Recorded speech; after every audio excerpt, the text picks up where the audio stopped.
Take a look at this number, over 1 billion. And no, that's not a company's valuation or a population count. That's about how many transistors, these tiny, tiny electronic switches, are crammed onto an average modern computer chip.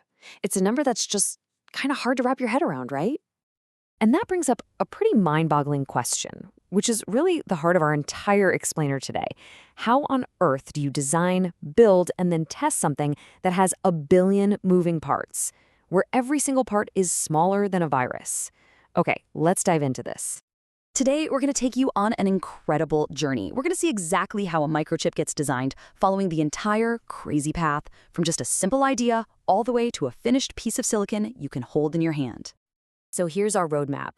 First, we'll try to get a handle on those billion tiny components. Then, we'll see how engineers start writing the chip's blueprint. After that, we get to the fun part, building a microscopic city. We'll see how it passes its final exam, reaches the point of no return, and finally, we'll look at why the future is in the cloud. You know, the complexity of a modern chip is just staggering. It's not just the billion-plus transistors. It's also that the manufacturing processes have, get this, over 500 rules that dictate every tiny detail of what you can and can't build. We're talking about an environment of unbelievable precision and mind-numbing complexity. So, to even begin to manage all that, chip design is basically split into two different worlds. On one side, you've got digital design. This is all about logic, ones and zeros, and cramming as much stuff as possible onto the chip. Think microprocessors and memory. On the other side, you have analog design. This is where you have to deal with the messy physics of the real world, like signal quality and power. Now, we're mostly going to focus on the digital side today, but it's super important to know that both of these worlds exist. All right, so where does this whole journey begin? Well, it all starts at what's called the front end of the design process. This is where engineers have to translate a big picture idea, what the chip is supposed to do, into a super detailed blueprint that a computer can actually work with. Think of this flow as moving from the super abstract to the very concrete. It starts with a systems specification, which is really just a document that defines the chip's goals. Then you get to the really crucial step, RTL design, where those goals get turned into actual code. Only after that is perfect can you even think about starting the physical design. So let's talk about this core concept, register transfer level, or RTL for short. You can think of it like a programming language, but instead of writing software, you are literally describing physical hardware. With languages like Verilog or VHDL, you define the exact behavior of all the digital circuits, how data zips between different storage registers, and what logic transforms it along the way.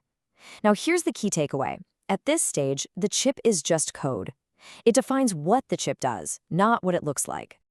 Okay, now for the really cool part. We move from the world of code to actual physical reality. This is the back end of the process, and it's where that abstract RTL code we just talked about gets transformed into a physical layout. And honestly, the best way to think about it is like you're planning and building a microscopic city. And this analogy is just perfect, really. It makes total sense, right?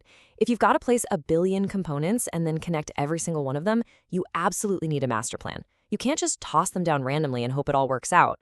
So what's in this city plan? Well, it breaks down into 4 main stages. You kick things off with floor planning, which is basically like zoning. Then you move to placement, deciding where every single house or logic gate goes. Next up is something called clock tree synthesis, which is kind of like building a perfectly synchronized clock tower for the entire city. And finally, you have routing, which is laying down all the roads, subways, and power lines.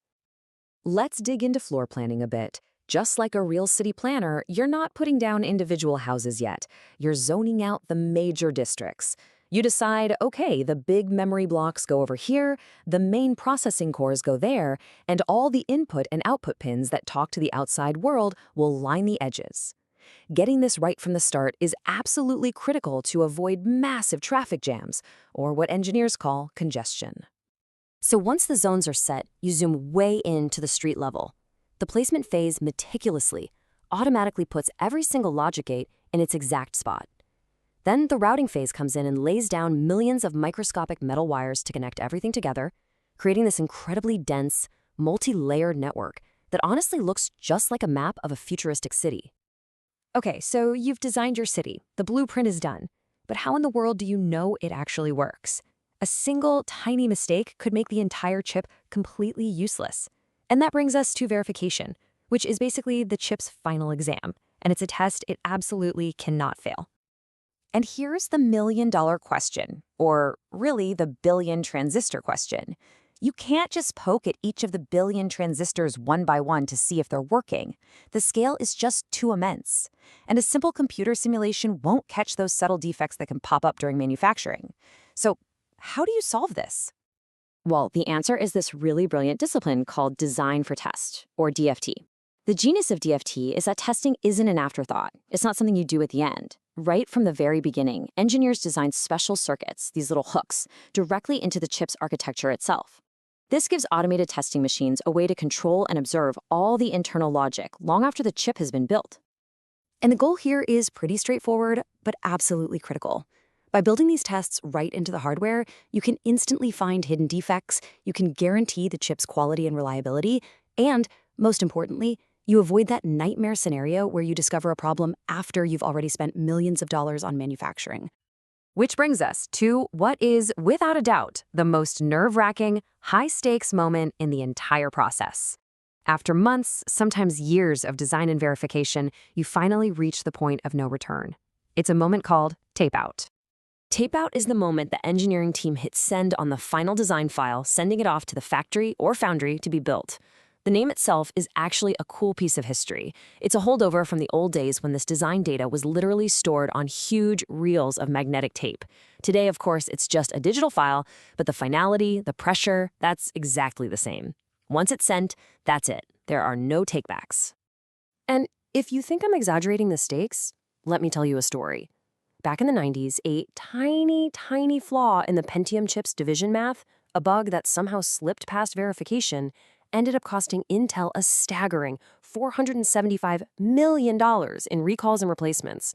That is what keeps chip designers up at night. So, you might be asking, why is it so expensive to fix a mistake at this stage? Well, it all comes down to these things called masks. The factory uses your design file to create a set of these masks, which are like incredibly precise, complex stencils used to print the circuits onto the silicon wafer. A full set of these masks can cost millions of dollars. If you find a bug after tape-out, you have to throw that entire multi-million-dollar set in the trash and start all over again. Okay, so this entire ridiculously complex process we just walked through, from writing code to building a city to endless verification. As you can imagine, it takes an insane amount of raw computing power. And that's where the next big revolution in chip design is happening right now, in the cloud. This is where the cloud just changes the game completely. Platforms like AWS give these design teams access to, well, almost infinite computing power on demand. Instead of having to build and maintain their own massive, expensive server farms, teams can now just spin up tens of thousands of processors in the cloud to run all their simulations in parallel.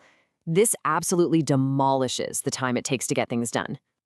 And this is what I want to leave you with. Think about it. What happens when the biggest bottleneck in this whole process, just raw computing power, is basically gone? What new, impossibly complex chips can we design when a verification process that used to take weeks can now be finished in just a couple of days? That's the revolution that's happening as we speak, and it's all being powered by the cloud.